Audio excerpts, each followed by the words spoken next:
بسم اللہ الرحمن الرحیم الحمد للہ رب العالمین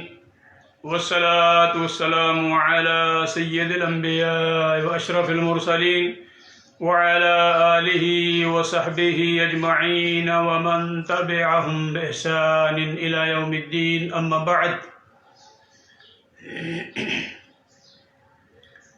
قال اللہ تبارک وتعالی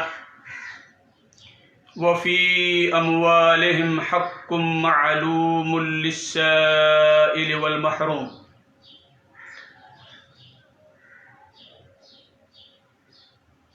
قابل احترام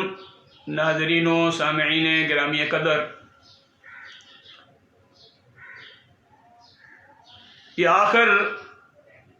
یہ زکوٰۃ کا نظام جو ہے،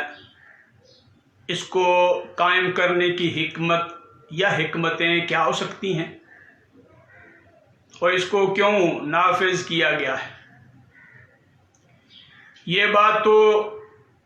بالکل حقیقت پر مبنی ہے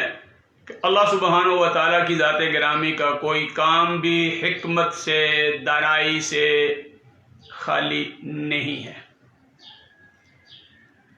بلکہ اللہ سبحانہ و تعالیٰ کی ذات گرامی کے ہر کام میں ایک نہیں کئی حکمتیں پنہاں اور پوشیدہ ہوتی ہیں جو انسانوں کی نظر سے اوجھل ہوتی ہیں، لیکن اللہ سبحانہ و تعالیٰ اس حکم کو نافذ فرماتے ہیں، اس پر عمل پیرا ہونے کا حکم دیتے ہیں. تو یہ جو نظام ہے زکوٰۃ کا، یہ ایک بڑا خوبصورت نظام ہے. اس کے انسانی معاشرے پہ بڑے ہی اہم ترین فوائد اور اثرات ہیں جو مرتب ہوتے ہیں جو معاشرہ نظام زکوٰۃ کو قائم کرتا ہے. اور یہ بات بھی معاشرے کے اندر بالکل حقیقت میں مبنی ہے کہ سب لوگ ایک جیسے نہیں ہیں مالی اعتبار سے. کسی کے پاس بہت زیادہ مال ہے، کسی کے پاس درمیانے درجے کا ہے، کس کے پاس اس سے بھی ذرا کم، کچھ کے پاس بہت کم، اور کچھ ایسے ہیں کہ جو روزانہ کی بنیاد پر دستے سوال دراز کر کے اپنی ضروریات زندگی کو پورا کرتے ہیں. یہ معاشرے کے اندر جو مال کی تقسیم ہے، یہ اللہ سبحانہ و تعالیٰ کی حکمت پر مبنی ہے. کوئی ملحد یا دہریہ یہ اعتراض نہیں کر سکتا کہ اللہ سبحانہ و تعالیٰ کی ذات گرامی نے معاشرے کے اندر جو ہے یہ امبیلنسمنٹ جو مالی ہے یہ کیوں رکھی ہے.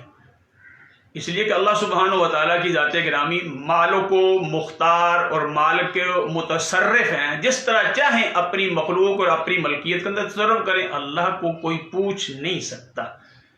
لا يسأل عما يفعل وهم يسألون. اللہ رب العزت نے قرآن مجید میں ارشاد فرمایا کہ اللہ سے کوئی بندہ، کوئی بھی شخص سوال نہیں کر سکتا کہ اللہ تعالیٰ نے ایسے کیا تو کیوں کیا. وہم یسألون. ہاں، اللہ خالق، مالک اور مختار کل ہے، وہ اپنی مخلوق میں جس طرح چاہے تصرف کرے. تو لیکن دیکھنے والی بات یہ ہے کہ اللہ سبحانہ تعالیٰ نے جو اپنے بندوں میں مالی تقسیم رکھی ہے، کم زیادہ، اور اس کی ایک حکمت تو یہ بھی ہے کہ اللہ سبحانہ و تعالیٰ نے اس دنیا کو لوگوں کے لیے امتحان گاہ بنایا ہے، آزمائش کی جگہ ہے، امتحان کی جگہ ہے. جو اچھے طریقے سے اپنے امتحان کو دے گا، کل قیامت کو اس کا نتیجہ اور رزلٹ بہت اچھا ہوگا. اور جو یہاں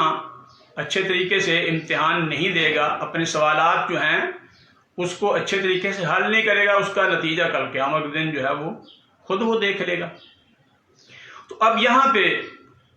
زکوٰۃ کا جو نظام اللہ سبحانہ و تعالیٰ کی ذات گرامی نے اس کو نافذ فرمایا ہے، اور اسلام کے جو آخری پیغام ہے اللہ سبحانہ و تعالیٰ کا کائنات کی طرف، جو سید کائنات صلی اللہ علیہ وسلم کے ذریعے دنیا تک پہنچا ہے، اس میں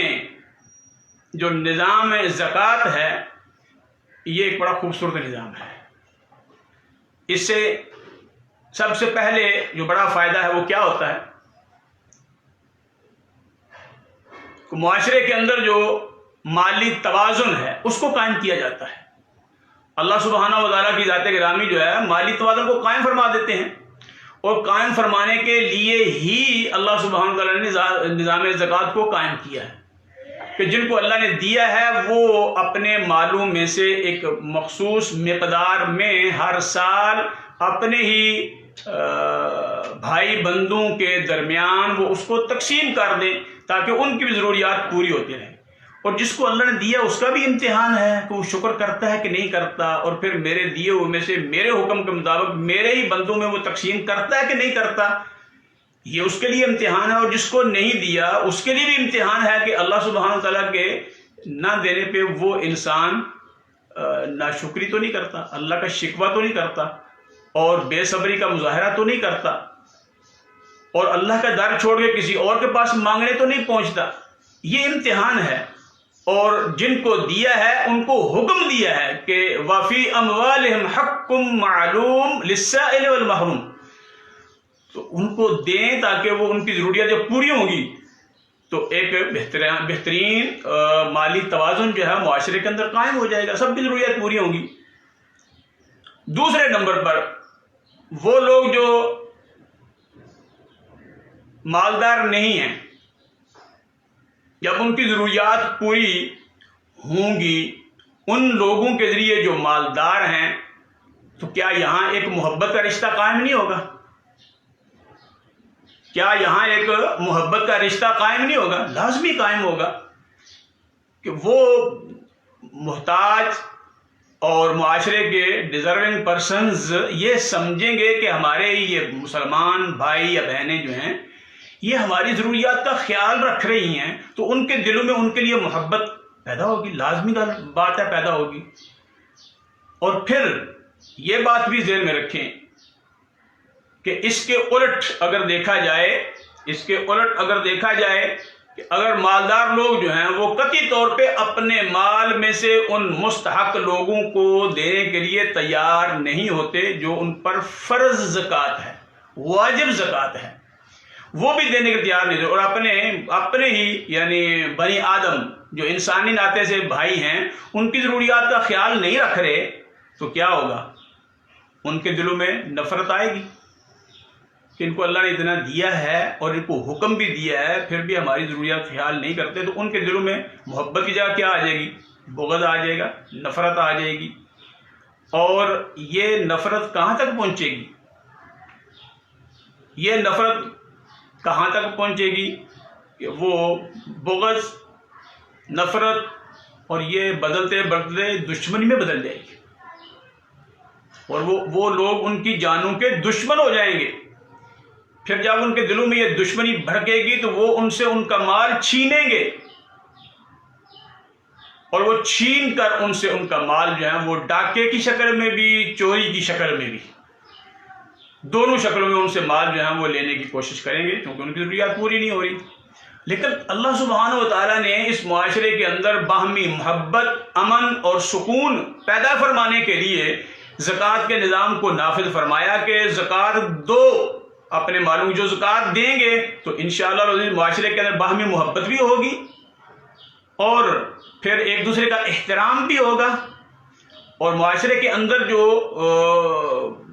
ایک دوسرے کے ساتھ دشمنی اور عداوت ہے یہ بھی جنم نہیں لے گی۔ اور پھر جب لوگ اپنے مالوں میں سے معلوم حق اور فرض حق نکال کے اپنے معاشرے کے محتاج لوگوں کی ضروریات کا خیال نہیں کریں گے تو ان کے دلوں میں حسد پیدا ہوگا، بغض پیدا ہوگا، اور وہ لوگ کیا کریں گے؟ جرائم کی طرف چلے جائیں گے۔ یعنی وہ معاشرہ جو زکوٰۃ کو نافذ نہیں کرتا وہ معاشرہ جرائم کی آماج گاہ بن جاتا ہے۔ اور آپ دیکھ لیں موجودہ دور میں جو ہمارا معاشرہ ہے اس میں جرائم کس قدر بڑے ہوئے، اور ان جرائم کی جو بیسک وجہ ہے وہ کیا ہے؟ اقتصادی ضروریات۔ جو مالی طور پہ ان کی ضروریات پوری نہیں ہو رہی وہ لوگ جو ہیں ایک دوسرے سے چھین رہے ہیں۔ اور اگر اللہ سبحانہ و تعالیٰ کے اس خوبصورت حکم پر عمل پیرا ہو کہ ہم معاشرے کے لوگوں کی ضروریات کو پورا کریں اور وہ فرض زکوٰۃ جو اسلام کا رکن ہے اس پر عمل کرتے ہوئے اپنی زکوٰۃ پوری ایمانداری سے اور باقاعدگی سے اس کو سالانہ طور پہ نکالیں اور اپنے ارد گرد کے جو لوگ ہیں ان کو وہ دے دیں، اور ان میں سے بہت سے لوگ ایسے ہوں گے جو اس زکوٰۃ کی وجہ سے اگلے سال زکوٰۃ لینے والوں میں سے نکل جائیں گے، خارج ہو جائیں گے۔ وہ اسی مال زکوٰۃ جو ایک دفعہ لیا ہے اس کو کیا کریں گے؟ اس سے وہ چھوٹا موٹا کوئی کام شروع کر کے وہ اپنے پاؤں پر کھڑے ہونے کی کوشش کریں گے۔ اور جہاں زکوٰۃ کا نظام نافذ ہے، جہاں زکوٰۃ کا نظام نافذ ہے، وہاں اخلاقی جتنے بھی جرائم ہیں وہ سب کے سب ختم ہو جاتے ہیں۔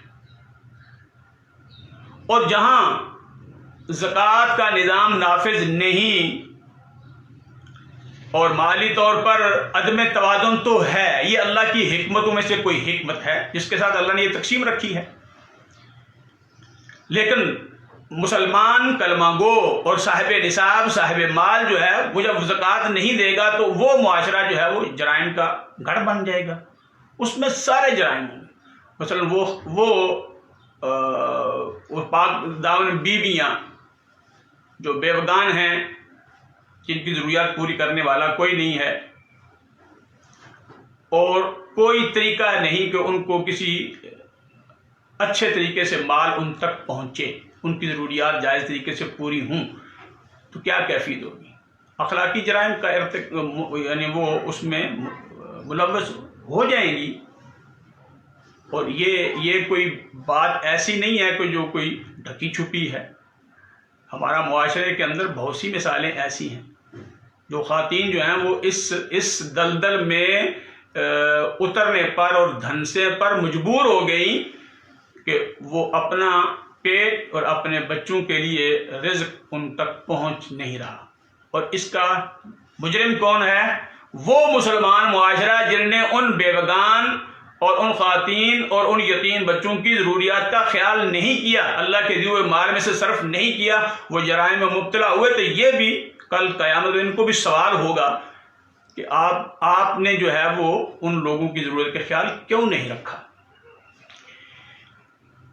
تو زکوٰۃ کا نظام جو ہے، اور خصوصی طور پہ میں یہ بات عرض کروں تمام اہل اسلام سے انتہائی ادب سے کہ اگر پاکستان کے مسلمان کلمہ گو صاحب مال اور صاحب نصاب لوگ جو ہیں وہ بالکل پوری ایمانداری سے زکوٰۃ کو نکال دیں اور مستحق لوگوں کو تقسیم کر دو، یہ جو اربوں روپیہ بنتی ہے، یعنی اربوں نہیں کھربوں روپیہ زکوٰۃ بنتی ہے، یعنی ایک سال کی پورے پاکستان کی جو زکوٰۃ ہے وہ اربوں میں نہیں کھربوں روپے میں ہے۔ اور اگر کھربوں روپے میں جو ہے وہ زکوٰۃ کو نکالا جائے اور بڑے اچھے طریقے سے اس کو تقسیم کیا جائے، یقین جانے اگلے سال اس میں سے کم از کم کوئی ایسے اتنے لوگ، یعنی کچھ 30 سے 40% لوگ جو ہیں وہ زکوٰۃ نہ لینے والوں کی صف میں چلے جائیں گے۔ وہ ان سے کاروبار کر کے اپنے آپ کو اپنے پاؤں پہ کھڑا کرنے کی کوشش کریں گے اللہ تعالیٰ کی توفیق و رحمت سے، اور پھر اس سے اگلے سال جو ہے بالکل یہی کھربوں روپیہ اسی ایمانداری اور پوری دیانتداری سے اور اچھے مستحق لوگوں تک پوری طرح رقم پہنچ جائے تو آپ یقین کریں 30-40% اور ختم ہو جائیں گے۔ اور یہ کھربوں روپیہ جو ہے اس کو تیسرے سال بھی آپ تقسیم کر دیں تو چوتھے سال آپ کے پاس زکوٰۃ لینے والا نہیں ہوگا کوئی۔ اور یہ کوئی افسانہ نہیں بلکہ یہ حقیقت ہمارے ماضی میں گزر چکی ہے۔ عمر ابن عبدالعزیز رحمۃ اللہ علیہ، جن کو ہم خلیفہ خامس، خلیفہ راشد خامس، 5ویں خلیفہ راشد کہتے ہیں، جناب علی ابن ابی طالب امیر المومنین خلیفہ رابع کے بعد، اور ان کی خلافت بھی بالکل خلفائے راشدین المہدیین کی خلافت کی طرح ہی تھی، اس لیے ان کو خلیفہ راشد خامس 5واں کہا جاتا ہے۔ اور ان کا دور خلافت پتہ کتنا ہے؟ 2.25 سے 2.5 سال کا، 2.25 سال 2.5 سال سے زیادہ نہیں ہے۔ اور مملکت اسلامیہ جو ہے وہ جناب عمر ابن خطاب رضی اللہ عنہ کے دور خلافت میں 44,000 مربع میل تھی، اور اس کے بعد جناب عثمان، جناب علی، جناب حسن، جناب معاویہ رضی اللہ عنہ وارضاہم، اور اس کے بعد جو خلفاء چلتے رہے ہیں، تو یہ بہت دور دراز لوگوں تک مملکت اسلامیہ پھیلی ہوئی تھی۔ جناب عمر بن عبدالعزیز رحمہ اللہ نے جو ہے وہ زکوٰۃ کا مال پوری دیانتداری سے لوگوں کو کہا کہ انہوں نے دیا ہے، اور دوسرے سال یہ بات دیر میں رکھیں، دوسرے سال جب وہ لوگ زکوٰۃ لے کے انہی لوگوں کے دروازوں پر انہی لوگوں کے پاس گئے ہیں کہ زکوٰۃ لے، انہوں نے کہا کہ ہمیں ضرورت نہیں ہے، کسی اور مستحق کو تلاش کر لیں، الحمدللہ اللہ نے ہمیں مستغنی کر دیا ہے۔ یہ جناب عمر ابن عبدالعزیز رحمۃ اللہ علیہ کے دور خلافت میں ایسا ہوا، پوری مملکت اسلامیہ میں کوئی زکوٰۃ لینے والا نہیں تھا 2 سال کے بعد۔ اور یہ بات امام سیوطی رحمہ اللہ نے اپنی تاریخ الخلفاء میں یہ درج کی ہے، عمر ابن عبدالعزیز رحمہ اللہ کی سوانح حیات میں، اور مستند بات ہے کہ کوئی زکوٰۃ لینے والا نہیں تھا۔ 2.25 سال کی خلافت یہ ہوتی ہے، یعنی نظام مملکت کو چلانا، یہ ہوتی ہے ایمانداری، یہ ہوتی ہے دیانتداری، یہ ہوتا ہے تقویٰ۔ اور ایسے لوگ جو ہیں وہ اصل اہل ہیں اقتدار کے، جو اپنی رعایا کا مکمل خیال کرتے ہیں، اور زکوٰۃ لینے والے ختم ہو گئے۔ تو آئیے زکوٰۃ کو پوری ایمانداری سے، پوری دیانتداری سے اور پورے جذبے کے ساتھ، خوشی کے ساتھ، دل کی رضا کے ساتھ، اتھا گہرائیوں سے اللہ کو راضی کرنے کے لیے زکوٰۃ پوری نکالیں اور مستحقین تک خود پہنچائیں۔ درمیان میں جو 5-6 واسطے ہیں، یہ ساری زکوٰۃ وہاں ہے۔ حکومتی زکوٰۃ جو عمومی طور پہ تقسیم ہوتی ہے، وہ جب جانتے ہیں کہ اوپر سے شروع ہوتی ہے، اور 10,000 شروع ہو تو جو اصل مستحق ہے اس کو 10,000 پر سائن کر کے 1,000 ہی ملتا ہے، اور باقی رستے میں جو ہے وہ ختم ہو جاتی ہے۔ تو خود زکوٰۃ نکالیں، اور ساری کی ساری زکوٰۃ جو ہے وہ مستحق تک پہنچے گی تو ہمارا معاشرہ، یہ جو مانگنے والے اور بہت سارے جو چوراہوں پر، رستوں پر، چوکوں پر، گلیوں میں، بازاروں میں یہ بیگنگ کا سسٹم ختم ہو جائے گا۔ تو یہ نظام بڑا خوبصورت ہے، اس کو اپنایا جائے، اور اس کو ہمارے خلفائے راشدین المہدیین نے اپنایا، اور پھر کوئی زکوٰۃ لینے والا باقی نہ رہا۔ تو آئیں اللہ رب العزت کو خوبصورت نظام کو اپنائیں، اور اللہ سے دعا ہے کہ اللہ تعالیٰ ہمیں کما حقہ توفیق عنایت فرمائے، ہم زکوٰۃ کو خوش دلی سے اللہ کی رضا کے لیے اور مستحقین تک پہنچنے کا اطمینان کر کے اس کو نکالیں۔ وآخر دعوانا الحمد للہ رب العالمین۔